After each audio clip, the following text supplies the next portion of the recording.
As if to demoralise the riders, Stage 2 sent them back north to the Brittany coast after the race had started off south, and the weather wasn't helping. Technically speaking, it was a flat stage, but not really, and a flat gave us our first real sighting of Mark Cavendish at the back, not where you want to see the world's best sprinter. You only have to look back to last year in Mark Cavendish's debut tour, when he was denied the chance to even compete for a win by a series of scrapes and crashes. Here's Ned Boulting. He can still pass largely unnoticed. A shy smile which masks an iron self-confidence is all you get when you're first confronted with Mark Cavendish. But in the next few days and over the next couple of months, that could all be about to change.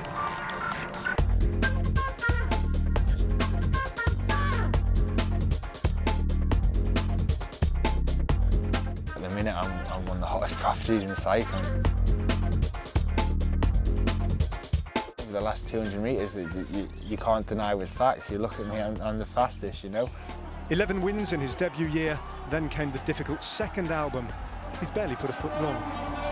I was coming so fast, Tom didn't see me, he thought he was so far ahead he could raise his hands, and he raised his hands, and yeah, I was coming that fast that I could come underneath him, and I got it, so it was special for me.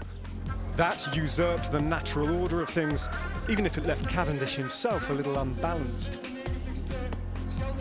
More, though, would follow. On the Giro, he shot through 2 finish lines first, only the 3rd British rider in history to win a stage there. He even gifted a 3rd victory to a teammate and finished the race too, stronger and quicker than ever. If they needed convincing about his potential, his big-name rivals have all the evidence they need. I mean, he's a really good sprinter. He's for sure one of the fastest one, and last year, I think he took a big step from last year, so yeah, he can be one of the biggest one this year, so we'll see. Okay. Well, he's achieved a lot so far in his career. He's doing really well, developing really well as a rider and as a sprinter. This year won his first stages in the Grand Tour and the Giro, so I think he's definitely capable of winning a Tour stage. He has wrongs to right from last summer, the fall in Canterbury and then the slight and not so slight misjudgments, which along with more bad luck meant he left France last year with nothing more than bruises. But with no Bonin or Bernati and a muted McEwen to beat this year, the field looks ready for him to rip through. Listen to this for an endorsement of his potential from a man who knows about the race better than almost anyone in the peloton. Cavendish, I mean, that kid's an incredible cyclist. I mean, it's a real honor to be teammates with him. You know, I've been teammates with the best in the world, best in cycling, but I see so much in him, so much potential, even though he's already reached higher levels than most cyclists in the peloton. But I think you'll be seeing him win for the next 10, 15 years. Meanwhile, his assault on Madison Gold in Beijing alongside Bradley Wiggins counterbalances his ambition over the coming weeks. It's not that he wants to choose, he wants them both, and he might just get them. The high esteem in which Mark Cavendish is held by his teammates is matched only by the esteem he holds for the Tour itself. This year, he's in it for the long haul. I want to finish. It's not fair on the organisers, it's not fair on my team, it's not fair on myself if I say I'm going to go into the Tour de France with wanting to quit halfway. You know, I want to finish. This might not be the fast, flat finish he'd prefer, but the chance to win a Tour de France sprint stage is a precious thing, and they seldom come gift-wrapped to order. So come on, Team Columbia, marshal your forces behind Cavendish. We're dying to call him the miniature Manx Wonder and help us expunge some of those dark memories of Brieuc. This is an incredible chase, and we'll see Team Columbia move up. They've got blue jerseys down there. They're the lighter all-blue strip because they're thinking of Mark Cavendish as well. George Hincapie will be the strong man. There they are in the distance. Oh boy, they've left it late at 2.8 kilometres. This is not a done deal, and that's what Sylvain Chavanel thinks. He's moved off the front, and he's got just enough time to make the finish. Well, he's got to give everything now. This is a do-or-die move. You saw there that Thomas Voeckler tried to get across the gap. Now that Chavanel has opened up his advantage, he has to ride and not even look back. He's got to make his body hurt. He's got to not listen to the message from his body to stop the pain. He's got to keep the pain for another 2.5 kilometres. He's actually extended his lead over the front end of the main field. This was the move that he had to make, and he's flown alone. You are looking at a former time trial champion of France here, and in fact he is the current time trial champion. He just won it a week ago. As he now settles in to the chase on his own, he has the legs if he's strong enough, and he's the absolute hero of the day.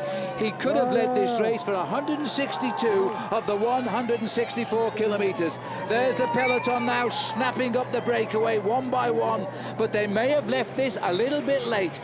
Look now at the long line there of riders from Team Columbia. You can see they're trying to get themselves organised as well, and I think George Hincapie is right up at the front end of the main field, but peeling off. The rider from Quickstep is peeling off now. There's the main field. There's only one man left in front of them, and it's Chavanel. Well, the grim look of realisation on the face there of Moreau and Voiclair. There's only one man left now, and that is Sylvain Chavanel. The clock is counting. 8 seconds it is. Cees de Paun are trying to guide Valverde safely off the front. This is a long, hard climb, but he's still there. That was Luis Leon Sanchez on the front there for Cees de Paun, doing the pacemaking for the yellow jersey. The other teams now are starting to crack a fraction, and Chavanel has still got a 6-second advantage with 1.7 kilometres to go. There's a lot of tired bodies at the front end of that main field. Philippe Gilbert, Phil, has moved up into 3rd position. Team Columbia's organisation seems to have become a little bit disorganised, and now it's really going to be all up to Alejandro Valverde.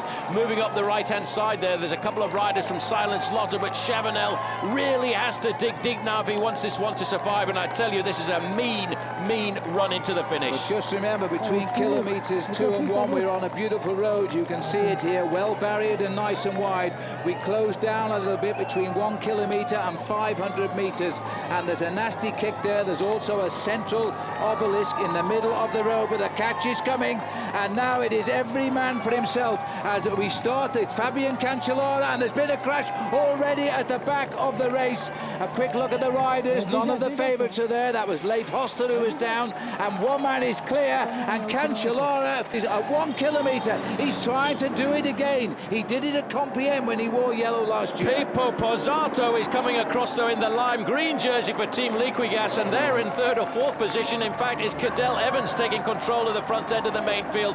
Pozzato wants to win this again like he did in 2004, but you've got to be a tough man to catch Fabian Cancellara. This is just like the last stage of the Tour of Switzerland. Well, this is the tricky bit now. They've just gone past one section of the course. He's almost on the line, but he knows this time at 500 metres he's not quite going to make it. Pozzato, a few deep breaths here. He's humped up into the slipstream of Fabian Cancellara, who's the world time trial champion, and the race is coming across the gap. Jerome Pino is there again. He was 3rd yesterday. The yellow jersey is going to have a go. Valverde, surely not. Another stage win for the champion of the Tour so far. Up on the outside is that Hushoff, who's launched an attack. Yes, it is. It's the god of thunder roaring, but the challenge is coming. And this is Kim Kirken coming on the shoulder of Thor Hushoff, but on the line, Thor Hushoff has got the win, and Kim Kirken will be there in 2nd place. Thor Hushoff ground out a strong man's win, beating Kim Kirken, Gerald Cholek and the Elements.